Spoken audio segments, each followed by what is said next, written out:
You are floating 20 meters below the surface of Jervis Bay, off the eastern coast of Australia. The water is cold. The light is gray. Below you, the sand stretches out in every direction, empty and silent. The way the ocean floor is supposed to look. Then you notice something, a pile of broken shells. Small, deliberate, arranged around a hole in the sand. You drift closer. Inside the hole, an eye is watching you. You turn your head. Another hole, another eye. You count. There are 15 of them. 15 octopuses, living in a space smaller than a parked car. Watching each other, watching you. This should not exist. For 300 million years, every biology textbook on Earth agreed on a single fact about this animal. It lived alone. It hunted alone. It mated once and it died alone. And then, in 2009, a philosopher pointed a camera at the sand. And what he recorded broke the story we had been telling about the octopus since before the first dinosaur walked the Earth. Most people, when they picture an octopus, picture the strangeness of the body. 8 arms, 3 hearts, blue blood the color of a bruise, a brain that isn't really one brain, but 9. One central mass behind the eyes, and 8 smaller clusters that run down the arms and think, in some sense, for themselves. But the strangeness scientists cared about was not the body. It was the aloneness. In the traditional view, an octopus is a machine built for solitude. It hatches from an egg the size of a grain of rice. It drifts in the plankton for weeks, if it survives. And almost none of them do. It settles to the sea floor and begins the only life it will ever have. That life lasts, on average, between 1 and 3 years. It finds a den, a crack in a rock, a discarded bottle, a shell. It hunts at night, mostly crabs, clams, small fish. And if it meets another octopus, the meeting is short and it is violent. They fight, they flee. Sometimes they eat each other. Mating is a kind of suicide. The male, always smaller, approaches the female with one specialized arm extended. He deposits sperm, and then, more often than not, she kills him. If he escapes, he dies within weeks anyway. The female lays her eggs.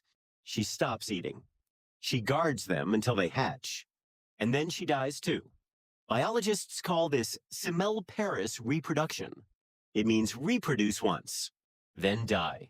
Every octopus species ever studied followed this pattern. They did not form groups. They did not share territory. They did not need each other for anything. That was the story. For 300 million years, that was the story. And then a man named Peter Godfrey-Smith went diving. Godfrey-Smith is not a marine biologist. He is a philosopher. He teaches at the City University of New York and at the University of Sydney. And his specialty is the philosophy of mind. What makes something conscious? What it feels like, if it feels like anything, to be a creature that is not human. In 2009, he was diving in Jervis Bay with a friend named Matthew Lawrence when he noticed something strange on the seafloor. A mound of empty scallop shells, not scattered the way shells normally fall. Piled in a rough circle around small openings in the sand. He drifted closer. Inside one of the openings, an eye. Then another opening, another eye. He counted. He kept counting. 15 octopuses in an area you could cover with a bedsheet. This was not supposed to happen. Most people assume that when a scientist finds something unexpected, they immediately publish it. That is not how science works. Godfrey-Smith and Lawrence went back, and back, and back. They filmed hours of footage. They watched the same octopuses on the same days across weeks and months, and they saw things no one had ever described before. They saw octopuses defending specific dens, not any den. Their den, night after night, the same animal returning to the same hole. They saw hunting ranges that overlapped without conflict. they saw two octopuses approach each other. And instead of fighting or fleeing, something else happened. Their bodies changed color. The larger, more aggressive octopus turned dark, deep red, almost black, with sharp patterns across the mantle. The smaller one turned pale, almost white. The dark octopus advanced. The pale one retreated. No fight, no injury, just a signal that meant something, a signal that another octopus understood. Godfrey-Smith published his findings. He called the place Octopolis. But here is where the story would have ended, if the story were only about one strange mound of shells. Because a good scientist has to ask the obvious question. What if this is an accident? What if Octopolis is not a city, but a trap? What if a pile of shells just happened to accumulate in one spot? And octopuses that would normally live alone were forced into contact because they had nowhere else to go. For 8 years, that possibility haunted the research. Octopolis might not mean anything. It might just be a coincidence made of scallop shells. And then, in 2017, everything changed. A researcher named Stephanie Chancellor was diving at the same site. She was working with a marine biologist named David Scheel from Alaska Pacific University.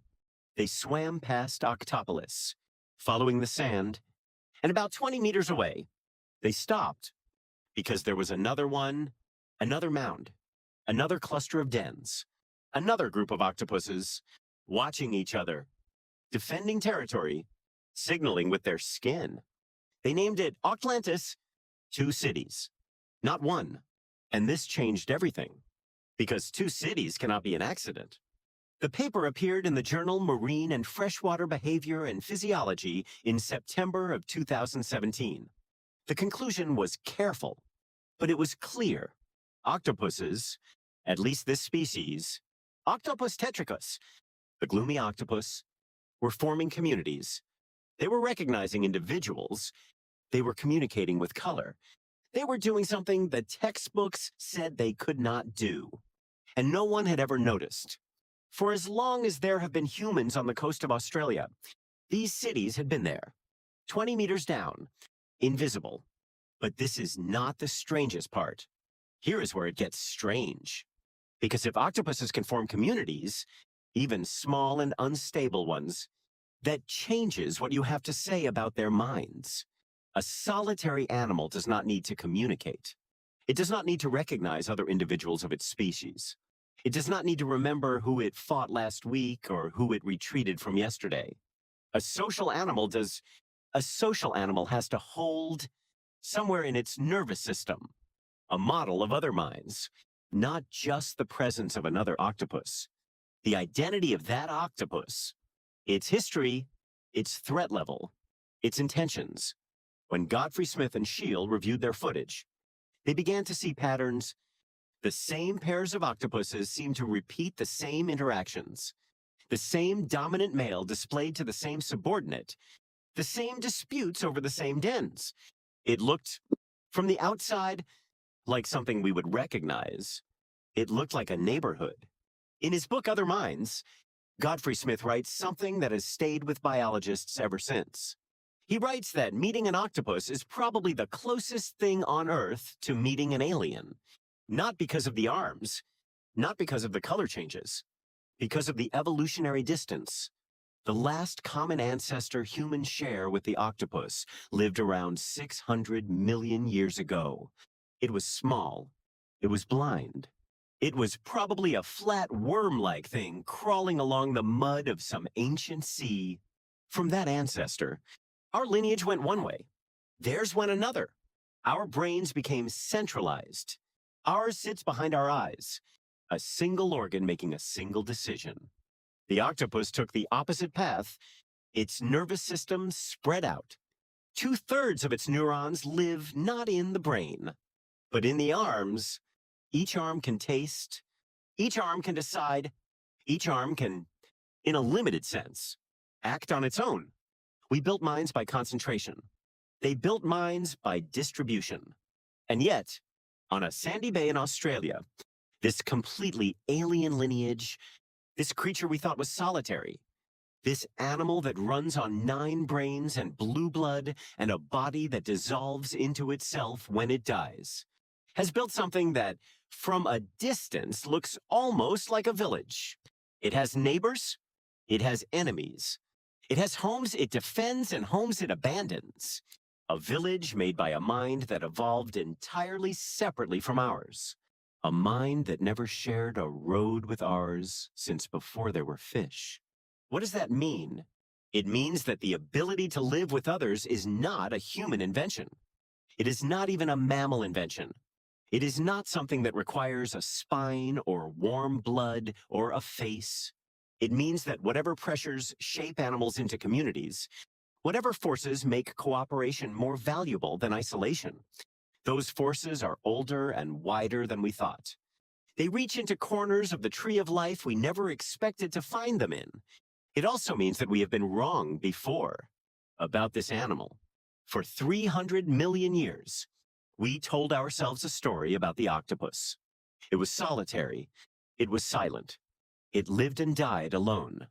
The story was based on every octopus we had ever watched, in every ocean we had ever dived in. And it was wrong.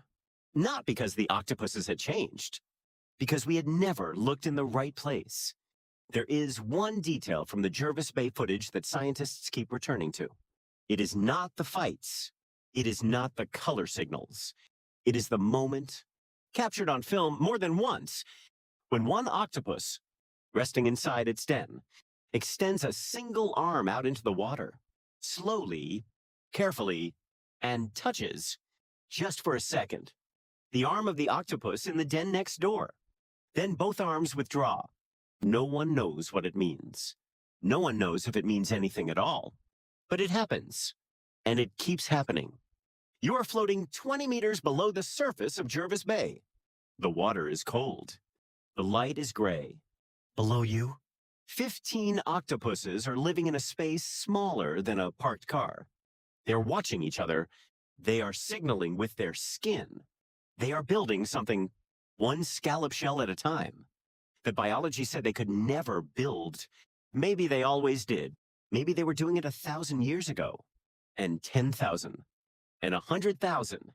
Maybe the ocean is full of cities we have not learned how to see yet, built by minds we have not learned how to recognize. The strangest thing about the discovery of Octopolis is not that it exists. It is what it forces us to admit, that for 300 million years, an entire form of life was hiding in plain sight, not because it was hidden, because we were not looking. And you have to wonder, what else is down there? What else is being built? Right now, by an animal we have already decided we understand. Thank you for watching. If you enjoyed this, subscribe for more. I will see you in the next one.